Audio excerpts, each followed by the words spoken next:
Gangster terkenal atau Robin Hood Malaysia. Nama Botak Chin ini terkenal pada era 70-an sebab selalu terlibat dalam rompakan, besar-besaran dan tak ragu-ragu untuk membunuh kawannya sendiri jika mereka melanggar peraturan. Admin kongsikan semula di sini, kisah menarik beliau yang mungkin tak pernah anda ketahui sebelum ini.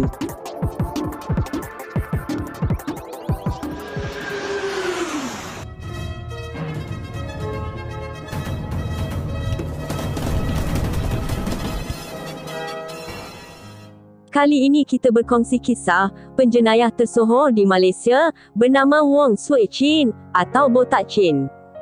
Jika disebut nama Botak Chin, bagi generasi lama, nama terbabit semestinya amat diingati apabila ia seringkali menjadi sebutan di dada akhbar dan poster wajah paling dikehendaki. Antara gangster ternama yang sering disebut-sebut adalah seorang lelaki dikenali sebagai gelaran Botak Chin. Dilahirkan pada 3 Mac tahun 1951, Wong Swee Chin adalah anak kepada seorang pekerja landasan keretapi dan mempunyai zaman kanak-kanak yang normal sehingga dia berhenti persekolahan ketika berusia 15 tahun. Ujian perubatan yang dilakukan terhadapnya ketika dia masih kanak-kanak mendapati Botak Chin sebenarnya adalah seorang yang bijak. Pada 19 April tahun 1969,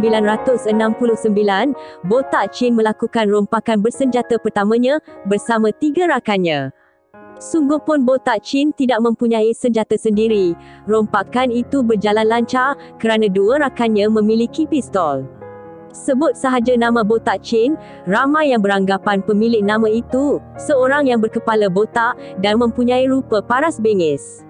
Sebenarnya dia bukan berkepala botak, tetapi ia adalah gabungan dari 3 perkataan Hokkien iaitu Bo Tak Chin yang bererti tiada bo kerja, tak Chin, Cina atau sepenuhnya dipanggil Cina tiada kerja yang bermaksud Bo Tak Chin. Tambahan pula, nama individu itu termasuk dalam senarai penjenayah yang pernah menggemparkan negara kerana keganasan dan kekejaman yang dilakukannya. Ramai yang tidak tahu nama sebenar Botak Chin adalah Wong Swee Chin. Dia dilahirkan pada tahun 1951 di Kuala Lumpur dan mempunyai 10 orang adik-beradik.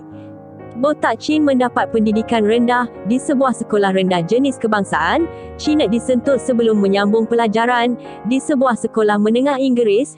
Dia hanya belajar sehingga usia 15 tahun sebelum berhenti. Dalam usia yang masih mentah, Botak Chin mengambil upah sebagai pembantu di Pasar Borong di Jalan Tun Ismail selama setahun dan ketika itu pergaulannya bertambah luas. Dia bekerja sebagai penjual ikan untuk menyara keluarga. Walaupun cuba menjalani kehidupan biasa, Botak Chin pernah dibelasah oleh ahli kongsi gelap gara-gara tidak mahu membayar wang perlindungan. Peristiwa itu mengubah kelakuan dan sikapnya. Dia tekad memajukan diri dan mula belajar ilmu seni mempertahankan diri. Misinya adalah untuk membantu dan membela mereka yang teraniaya. Dalam masa yang sama, dia cukup berhati-hati mencari rakan yang sangat dipercayai. Apabila ramai penduduk sekitaran menganggap Botak Chin sebagai Robin Hood moden kerana sikapnya yang sering membantu golongan miskin yang teraniaya, dia kemudian terlibat dalam sebuah kongsi gelap dalam usia belasan tahun. Kumpulan pertamanya adalah Geng 360. Tingkah laku Botak Chin berubah setelah bergaul dengan orang yang lebih dewasa daripadanya. Dia lebih matang dan berani jika dibandingkan dengan remaja seusianya. Setelah kematian ibunya, Botak Chin semakin liar. Dia lebih gemar melepak dan tidur di rumah rakan-rakannya. Dia turut melakukan jenayah kecil-kecilan bersama rakannya seperti mencuri, mengugut dan sebagainya. Botak Chin berasa seronok dengan aktiviti jenayah itu. Dia mula merangka untuk melakukan jenayah yang lebih besar dengan menggunakan senjata api. Pada 19 April tahun 1969, Botak Chin melakukan rompakan bersenjata pertamanya bersama 3 rakannya. Sungguh pun Botak Chin tidak mempunyai senjata sendiri. Rompakan itu berjalan lancar kerana 2 rakannya memiliki pistol. Botak Chin kemudian berhasrat untuk menubuhkan kumpulan sendiri setelah dia memperoleh senjata pertamanya, iaitu pistol jenis 22 revolver. Dia tidak mahu berada di bawah orang lagi dan mahu bergerak sendiri secara bebas. Percubaannya itu berjaya, mengumpul beberapa lagi rakan lain menyertai kumpulan baharu itu.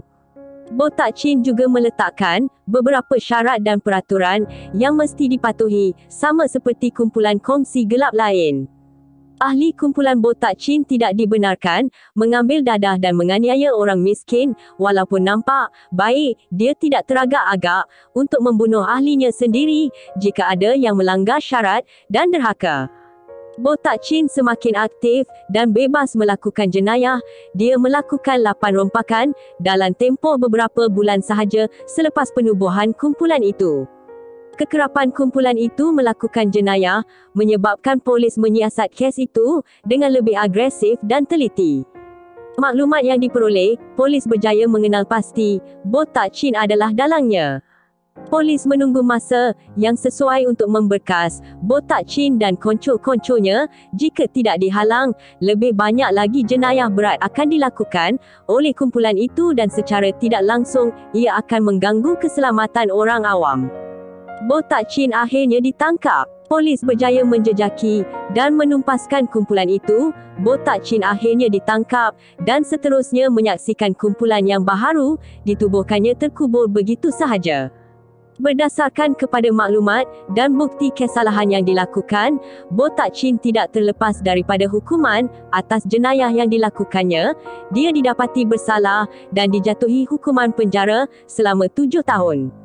Akhirnya Botak Chin dibebaskan semula. Botak Chin dibebaskan daripada penjara pada tahun 1974.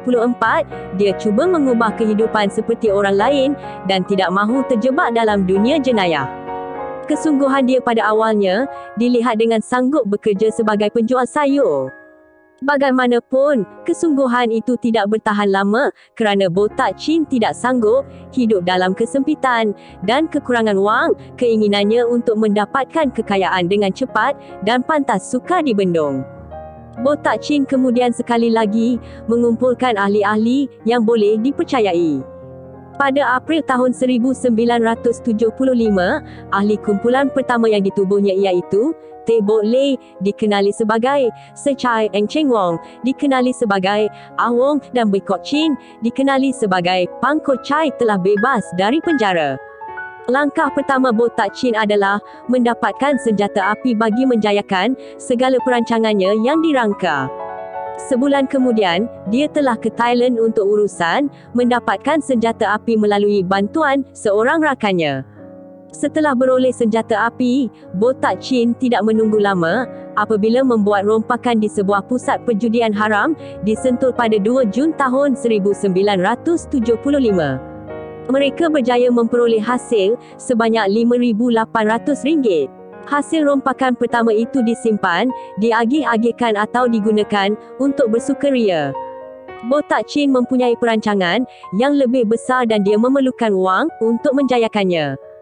Duit rompakan itu juga digunakan untuk membeli lebih banyak senjata api. Botak Chin sekali lagi pergi ke Thailand untuk membeli 8 senjata api. Pembelian senjata api berkenaan menjadikan penjenayah itu menambah lagi 11 koleksi senjata api selain memiliki 100 butir peluru. Sebagai langkah persediaan dalam memahirkan diri menggunakan senjata itu, Botak Chin menjadikan satu kawasan Lombong sebagai lapangan untuk berlatih. Dia menjadikan anjing-anjing liar di kawasan itu sebagai sasaran tembakannya. Serang kereta pegawai polis. Pada 20 Julai tahun 1975, kumpulan penjenayah itu melakukan satu rompakan bank di Jalan Imbi, Kuala Lumpur. Mereka melarikan RM95,000. Jumlah itu kemudiannya dibahagikan kepada ahlinya sebanyak RM25,000 seorang. Belum reda kes rompakan bank, Botak Chin melakukan rompakan di sebuah rumah ibadat di Jalan Kolam Air sebagai sasarannya. Kumpulan itu hanya merompak beberapa pemain mahjong dan bukan keseluruhan orang ramai yang berada di situ. Kumpulan penjenayah itu melarikan wang tunai sebanyak RM10,000, barang kemas dan beberapa barangan berharga. Pihak polis mempergiatkan lagi operasi memburunya. Dalam usaha membanteras kumpulan itu, Timbalan Ketua Siasatan Jenayah Kuala Lumpur pada ketika itu, Deputi Superintendan S. Kulasingam, diberi tanggungjawab mengetuai pasukan untuk memburu Botak Chin.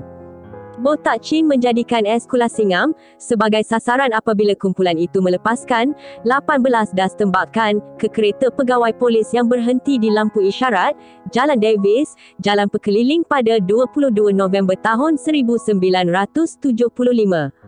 S. Kulasingam terselamat daripada serangan itu apabila terus memandu ke Balai Polis Aras yang berada tidak jauh dari lokasi kejadian. Pegawai polis itu cedera ringan akibat terkena 1 das tembakan. Botak Chin serah diri. Pemburuan Botak Chin sampai ke muncak apabila polis mengesan kumpulan itu di sebuah kilang papan di Jalan Ipoh, Kuala Lumpur. Pada malam 16 Februari tahun 1976, polis mengepung kawasan itu sebelum kemunculan Botak Chin. Sebuah kereta Mazda yang dinaiki 3 lelaki termasuk Botak Chin yang bersenjata api dan bom tangan tiba di kilang itu. Beberapa pengikutnya berkawal di luar kilang manakala Botak Chin, Pangkor Chai dan Hiu Fuken, Akyong berada di dalam pejabat. 4 pasukan menggempur masuk ke kawasan kilang menyebabkan pertempuran antara polis dan kumpulan penjenayah itu meletus. Pasukan polis melepaskan kira-kira 500 das tembakan selain menggunakan gas pemedih mata. Pangkor Chai dan Akyong maut dalam kejadian berbalas tembakan itu, manakala Botak Chin cedera terkena tembakan di kaki dan tangan kanannya. Botak Chin akhirnya menyerah diri kepada polis.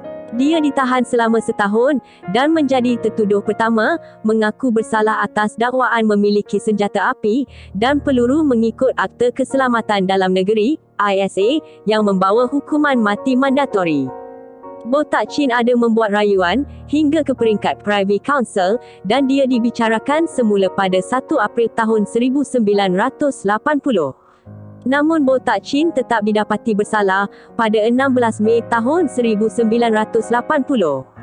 Rayuannya yang dibuat di Mahkamah Persekutuan dan Lembaga Pengampunan juga ditolak.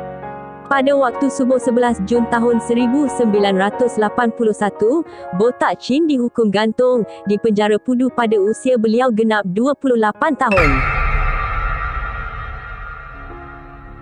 Sampai di sini untuk kali ini. Dan jika anda rasa ini bermanfaat, jangan lupa terus bersama MMT Channel dengan tekan butang subscriber serta loncengnya sekali untuk notifikasi video baru yang akan disiarkan. Terima kasih. Salam mesra dan salam buat semua rakan-rakan, tak kira di mana anda berada. Sekian.